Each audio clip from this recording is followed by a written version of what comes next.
కర్నూలు జిల్లా ఆదోనిలో అక్రమ రిజిస్ట్రేషన్ కు పాల్పడిన సబ్ రిజిస్ట్రార్ తో పాటు మరో 5గురిపై పోలీసులు కేసు నమోదు చేశారు.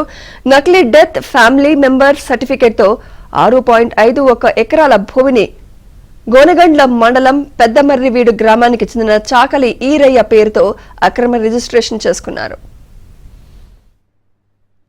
31/12/2024లో జీపీ తీసుకున్న వాళ్ళు ఇంకోటి ఏమంటే వాళ్ళు ఇచ్చిన డాక్యుమెంట్స్ మా నాయన డెత్ సర్టిఫికేట్ ఇచ్చారు. ఎప్పుడు ఇచ్చారు? అసలు యజమాని ఈశ్వరప్ప బతికి ఉండగానే 2009లో చనిపోయినట్లు నకిలీ పత్రాలు సృష్టించారు.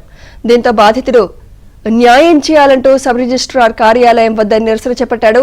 దీంతో అక్రమ రిజిస్ట్రేషన్ కు పాల్పడిన సబ్ రిజిస్ట్రార్ తో పాటు మరో 5గురిపై పోలీసులు కేసు నమోదు చేశారు.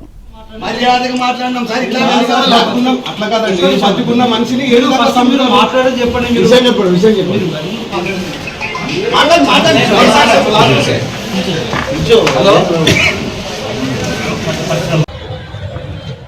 వెళ్ళి స్టేషన్ లో కేసు పెడదాం. లేదు సార్, ఇప్పుడు పెట్టాలండి, కేసు పెడదాం. మీ పైన ఇతని పైన